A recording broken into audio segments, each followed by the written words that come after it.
Ситуация с Крымом, она достаточно сложная, в первую очередь по правам защиты человека. Это то, что как раз Украина должна активно использовать, и то, что происходит сейчас в Крыму, и эти все задержания, и преследования. Это такая вопиющие, конечно, вещи, которые возвращают нас где-то в середину 20 века со всеми репрессиями, которые могли быть.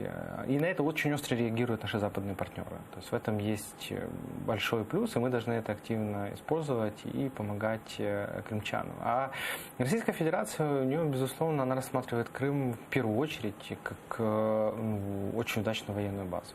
Им не нужно развивать экономику, им не нужно давать возможность работать бизнесу. Да, им нужно определенное население, в основном, которое должно работать на стратегических там предприятиях или обслуживании воинских частей.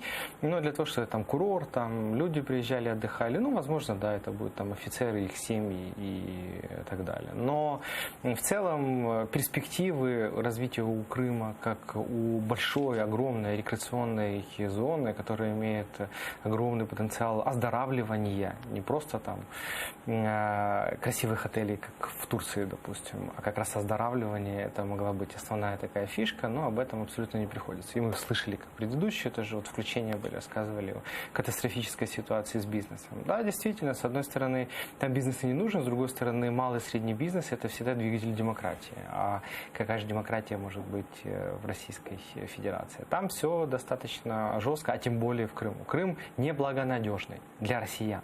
Да, они очень этим гордятся, они Крым сакрализируют, и Путин сакрализирует. Это, наверное, самая большая победа, как он считает, возвращение Крыма при его каденции и его правлении. Мы видим, как он туда очень любит приезжать, но в то же время жители Крыма для них неблагонадежны, поскольку они и так воспринимаются как предатели, да, очень остро сказано, не в обиду, но это восприятие русским. Нельзя так огульно говорить обо всех крымчанах. Не, безусловно, я имею в виду в целом, да, в целом, или даже те, которые работают на госорганы там и остальные, они даже внутри той среды, они не воспринимаются как свои.